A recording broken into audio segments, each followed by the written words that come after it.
Stay tuned for the Joan Quinn Profiles. As an editor for Andy Warhol's Interview, the Los Angeles Herald-Examiner, LA Style, and Detour magazines, Joan covered the social set, the Hollywood hotshots, the international art scene, the mysteries of food, the excitement of travel, and the fabulous world of fashion. Joan continues to find creative people on the cutting edge who make things happen. Here's Joan Agajanian Quinn. Hi, welcome to the Joan Quinn Profiles. Waiting to be profiled are author Jeremy Larner and artist Joey Terrill. And Joey's work is on the set today. Jeremy Larner left Indiana where he was born and raised for New York at the age of 22. He wrote all through the 60s with his first novel, Drive, he said, taking lots of awards and now being a cult favorite. Why was it such an underground hit, Jeremy? Oh, well, it was published in '64, and the reviewers said this can't happen in the United States. One hero was a alienated basketball star, and the other was a revolutionary who burned the campus down. And after the critics said it couldn't happen here, it all happened. And then the movie came out. Were you? And Jack directed it. Jack Nicholson directed the movie in 1971. Yes. Was that about right? That's when it came out. Yeah. Then what was the whole idea of it? How did you think of those things that were happening in Drive, he said? Well, maybe because I was living in New York, and a lot of people were saying these things and talking about them, and I had grown up with a considerable sense of alienation. I left Indiana at 17, by the way. Oh, you were younger than that. I thought Yes. you were 22. Wow. I played some basketball out there, and so that was part of Drive, he said, the basketball. yes, and so there's even a Midwestern episode of a violent car chase in there, and I just had a more rough-edged sense of America. You know, the title is taken from a wonderful poem by Robert Creeley. Oh, tell us, yes. As I said to my friend, because I am always talking, John, I said, which was not his name, the darkness surrounds us. What can we do against it? Unless, and why not, by a goddamn big car drive, he said. For Christ's sake, look out where you're going. You know, I was talking to Bert Schneider the other day, and he produced that film, right? And he said that the title came from a beautiful poem that you had used as you introduced the novel, I guess. Yeah. So then more film accolades came your way. Your book became a movie. I don't know how big a hit it is, but people are still watching it to this day, and it's acclaimed. In '73, you get an Oscar for writing the screenplay for The Candidate. That's right, yeah. I had been Gene McCarthy's speechwriter in '68, so I was... Oh, is that you were I was one first? of these rare people who was experienced in politics and had written a screenplay. And I think in the process of writing the screenplay for Drive, he said, I kind of learned a lot more about writing screenplays that I didn't know before. Is that what happened? But you were writing, you were freelancing for different magazines? I published about 5 books before I was 30, and then I was doing a lot of stuff for Life magazine. And you wrote for the Paris Review and Life, I did a lot of stuff for Life. I covered the '68 Olympics for Life, the one, where they held up their fists. That was in Mexico City? Yes. Well, and you covered that for Life. Yes. Did any of that come out in what you were writing? Well, sure. I think I always... In your novels, I mean? I was very poor when I first came to New York, and I think I met a lot of poor young artists, none of whom dreamed anybody would ever pay any attention to us. And I think Jack Nicholson might have been in a corresponding position because he wanted to write a script for my movie, and along with Fred Roos producing, and he couldn't get it going. And then I became speechwriter for McCarthy, and that campaign ended in the fiasco of the Chicago riots. And I came home, and I was feeling low. I was about to get divorced, and all of a sudden there's a call from Jack, and he says, "Jer, I'm going to be a star." I said, "You always say that, Jack." But he knew what he was talking about. And that resulted in? And he said, as soon as Easy Rider comes out, and he was more than right. And he said, and I can direct any picture I want to, and I want to direct Drive. He said, and I want you to come out and write the script. And that was really the beginning of. Well, that's how it really started. I was really an on-the-job trainee for that particular movie, which was the result of Jack's creativity and many other people's. Well, then we follow you through, and you get an Oscar actually for screenwriting. I got an Oscar for my first single-credit script, which was The Candidate. That was pretty wild then. Totally unexpected. Listening to the way you've come. I was just thinking this morning that it's the things you never expect that are the sweetest, because you're very spontaneous. And how would you know how to write speeches? I mean, what did you know about writing speeches? You know, I wrote a lot of different kinds of articles and stories. I won the Paris Review Prize early on, and a friend of mine who was one of the sponsors of McCarthy said, you know, nobody can stick with him as a speechwriter, and but we want you to come out to Washington and try if you feel like it. And when I got out there, there were some ups and downs, but there was another speechwriter, Paul Gorman, who had writer's block. But he had the great idea that if we imitated his style, we could talk about anything.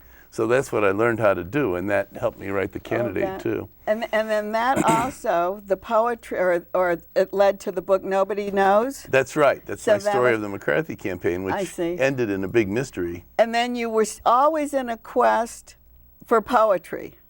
You always had poetry from the way I've followed what you've been doing in the back of your mind. Well, it was passing through my mind, and I taught it for a while as a teacher, but I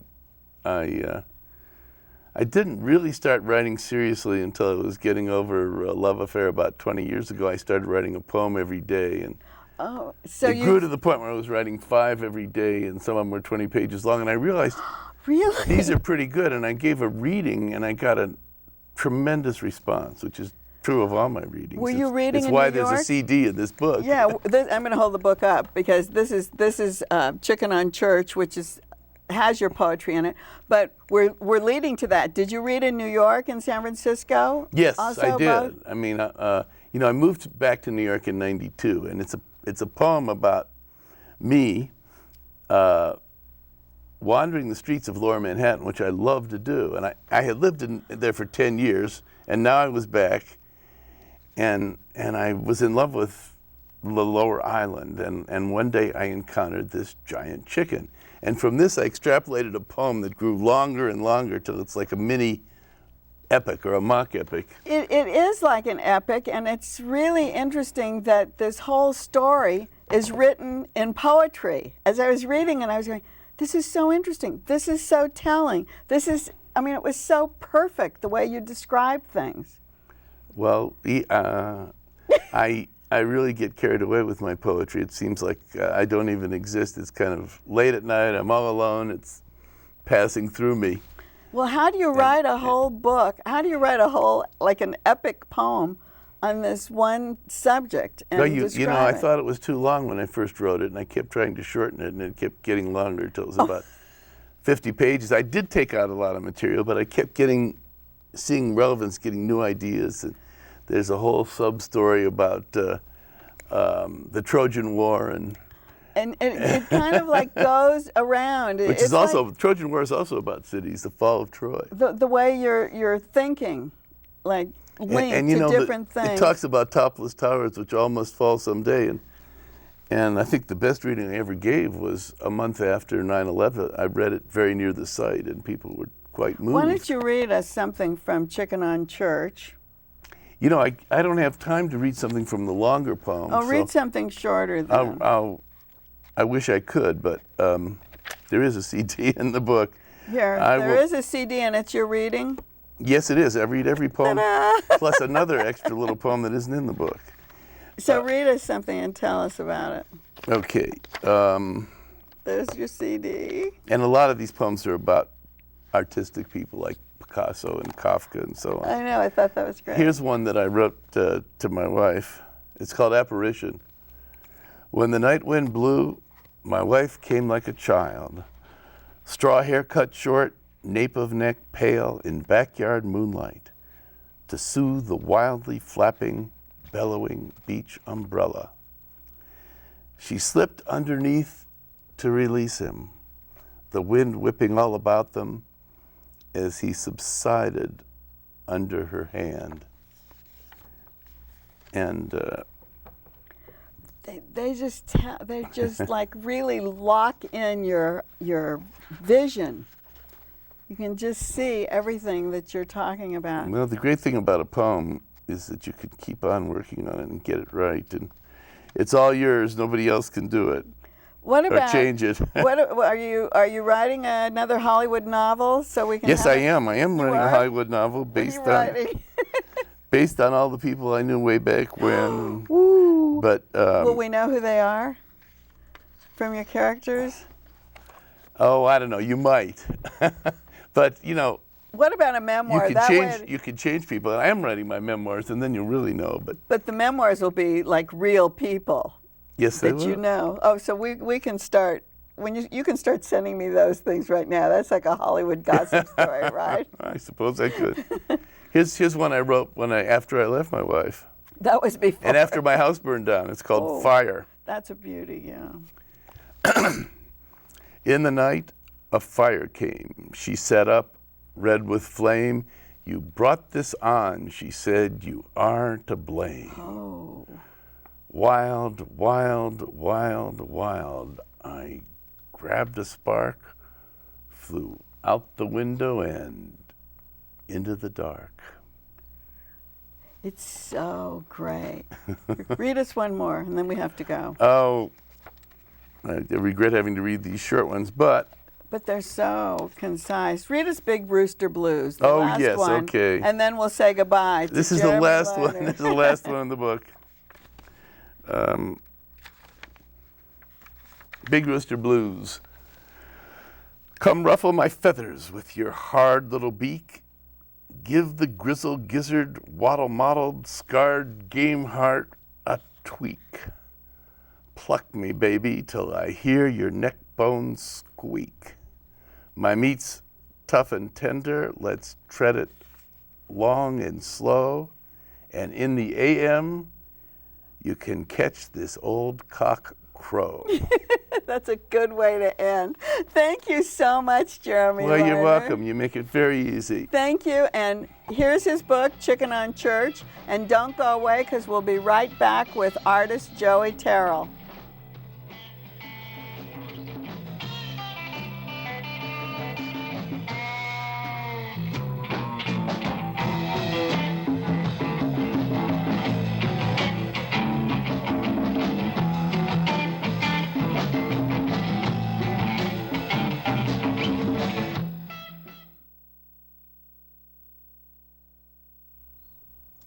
Hi, I'm Joan Quinn, and welcome back to the Joan Quinn Profiles.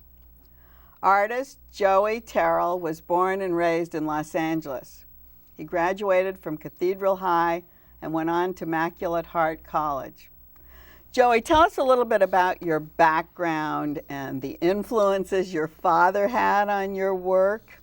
Okay. I'm from a working class Mexican family, and our first home was in Santa Fe Springs. My dad was an artist, a frustrated artist, and I just grew up with him always working on his paintings or making furniture, and so I just thought that's what everybody did. And it started my, love of making imagery and, coloring books and drawing. As a child, right? From the very From the very beginning of your life. Sure. I think the cutest story is the mural story in your bedroom. Oh. Yeah, one day I think I must have been about 4 years old or 5 years old. My parents asked me to go through my books, all my picture books, and pick out my favorite images. And I chose one of Popeye in olive oil, where Popeye is sitting at the table with a can of spinach, and it's open, and olive oil sitting next to him. And another one of the Three Little Pigs, and it's the scene in the Three Little Pigs at the end of the story where they're they're all playing musical instruments and they're celebrating that the big bad wolf is dead.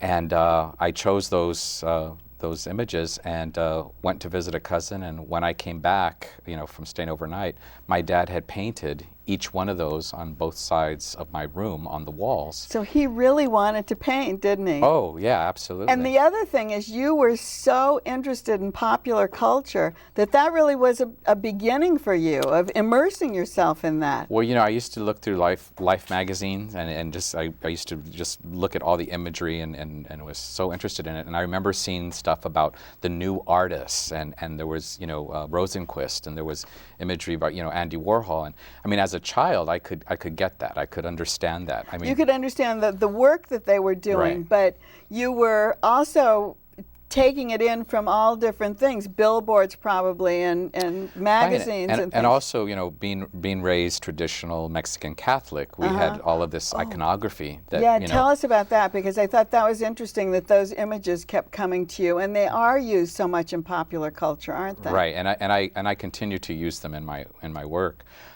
We have, and I still have, I've inherited this portrait of the Virgen de Guadalupe that belonged to my grandmother, and we used to have that in my parents' bedroom with the light, a candle, always on. And so that was one of my first, you know, seminal kind of images. And then going to Catholic school, we had, you know, access to, you know, the saints, the martyrs, and I was always fascinated, not just by the stories, but how they were drawn, how they were painted. And they were always like deified, of course. Right. So in your work, did you use that kind of imagery? Did you use that idea of the person that you were painting? I mean, I feel like I'm a deity in this painting you made. Well, what I like to think overall in my work is that I try to find the spiritual or the holiness in the everyday, the secular. And there are so many things that I think we take for granted in life. And so when I do a portrait of someone, I try to capture a moment, not where they're posing or sitting still, but actually in the midst of doing something, eating, sleeping, drinking. Doing something like that? Yeah. Here, I have one that I can show. Yeah, well, this is actually one of my most recent paintings, and it's a very large painting, and it's an image taken from 1980. But I moved to New York in 1980 and 81, and while I was wandering around Soho, I came upon someone had scribbled in chalk Mendoza, which is my mother's maiden name. Oh, is that why? Right, so that's why the title of the painting is My Mother's Maiden Name, New York, 1980. And it's actually about 5 feet, you know, by 4 feet. You were talking about the Warhols and the Rosenquists and the pop artist Lichtenstein. Who influenced you in your work? Were you influenced by them in painting? I think, you know, the pop artists, and that includes, you know, LA artists like Ed Ruscha, you know, as well as Warhol. They were part of my art that I really enjoyed and liked. But I also went to college in the 70s when painting was considered dead, and so everything was conceptual installation. The personal, the political was, you know, was well, how'd you work personal. through that? Did you just keep painting? I kept painting, and sometimes would get, you know, criticized, you know, for, you know, pursuing a strategy of art making that was sort of, you know, not at the forefront of what was going on. I'm going to show this while we're talking. Okay. That's a painting called Oscar Ernesto, and it's my friend who goes by two names, Oscar and Ernesto. I did a series of paintings that were taken from photographs of Halloween parties that I used to throw. And I just always thought that the idea of people at Halloween where they dress up and, you know, and become someone other than themselves, but in some ways their true essence comes out. One of the things that I've noticed, and you've been talking about the elements in your life, Chicano, gay, and Catholic, and they've all seemed to come together. I mean, you've made peace with each one of them and mixed them all together, right? Right. How hard was that to do? Well, you know, for me, compared to some people, I didn't have as much of a struggle the way that some folks did. I knew at a very early age that I was gay. I also knew, being in Catholic school, that it wasn't something that I could really talk too much about. So you knew all of these things, right? Yeah. The other thing is that regarding the Catholic Church, I was talking to a friend of mine, and we both acknowledged that it is so much a part of who we are, and that I have ownership of the iconography, the ritual, all of that, the spiritual elements that I retain with me. So that's part of actually your painting. It's autobiographical. Everything that you do Yes. has something that's a part of you in Yes. it. I mean, Right. I think, this is great. This painting is called Bite Me, and it's a fairly recent painting, acrylic and oil on canvas. And one of the things that I live down in the Santa Fe Art Colony, where it's very industrial, and one of the things I'm really fascinated by are all of the paintings of the cornucopias and the fruits on all the mercados and the small Latin businesses and stores, and I'm starting to incorporate that imagery in my work. But it also looks kind of like the saints above, Right, like the things. right. Yeah. I do try Here's to get that another on. one. This is Orlando waiting for toast, and this was my roommate Orlando at the time when we lived on 5th Street in a house.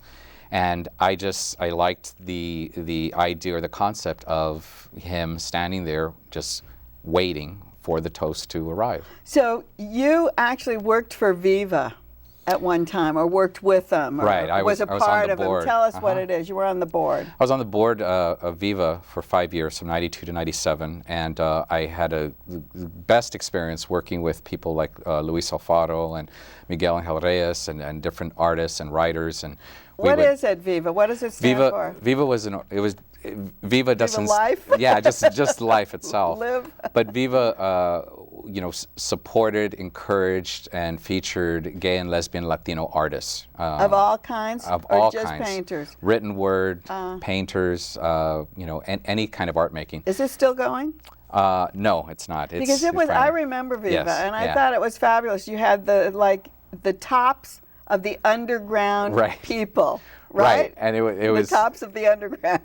and some have gone on to pursue really, Really be great great, careers yeah. and yeah. And so, what did And you do? in fact, the painting that's behind me Yeah, here. let's talk about that. The title of this painting is called My Friend Peter, and in '92, Viva presented me with a citation or a little award. And my friend Peter Ignazi was very ill in the hospital. He had AIDS, and I knew that he wasn't going to be able to make it. And my friends and cousin and sister had called and said, because Peter's sick, we're going to be visiting him in the hospital. We won't be able to make it there. And I said, oh, no problem. I understand. And so here we were at this banquet, presentation, and they lied to me. Peter came out of the hospital. Oh, and that's he was the there, painting? and He that's looked sick, and yeah. you've just captured him. Right. And in fact, that is the last time that I spent time with him before he died. Then you went on, and you are in the midst of this AIDS health care that you work, Right. where you work. Tell us about that, because that's Okay. really special. I've always, like a lot of artists who have to work another job, instead of just, slinging hash or whatever, No waiting tables. I actually did that as well, but I've worked in social services and case management, and when AIDS came along, I worked with people in various capacities who had HIV or AIDS. I worked at the Center for the Partially Sighted for 13 years. Oh, really? And facilitated the HIV and vision loss program. I then worked at AIDS Healthcare Foundation, and currently I'm with AIDS Healthcare. So you're a wonderful advocate for. I try to be. Yeah, and you really give to the community. And I think by just depicting some of the things you do in your art, it also brings out what you're really about. Well, I like to think so. One of my clients was Roger Horowitz many years ago when he was going blind, and his lover Paul Monette wrote the AIDS memoir. Oh, right? Paul was wonderful. And I remember he once wrote me a note, a letter, thanking me for how I had helped with Roger, and he said that he had come to believe that it was just as important to give of oneself and be altruistic in that capacity as much as it was to be the artist and make the art. And so I find that they're intertwined as far as I'm concerned. And I think that's what you're doing. Tell us Thank a you. little bit about this. Well, this was a painting called Jeff, Victor, Luis, and George, and it was again from my Halloween series. And, we have another friends. one of those, I guess, huh? Yeah, and this is Tom Gutierrez, who I think you Tom. know, right? This is Tom in the white face? Yes, and this was again at one of my Halloween parties, and he's no longer with us. And then these are really, I love these. I think these are beautiful. Thank you. These are a series of mixed media still lifes that where I feel like I'm borrowing the language of pop art. This definitely. And right? They're all called still lifes with, name the AIDS drug. It's still life with Xerit, still life with Viracept. And the perspective is that I have these ambivalent feelings about this, living in this day of the age of the AIDS cocktail.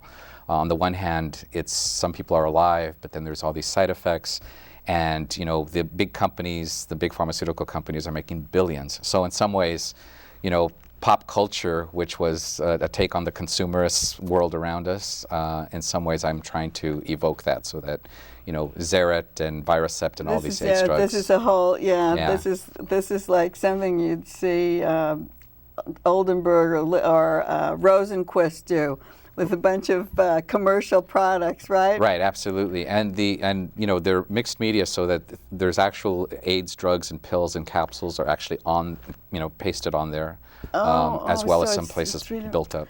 Well, you have just been so terrific today and Thanks. so enligtened.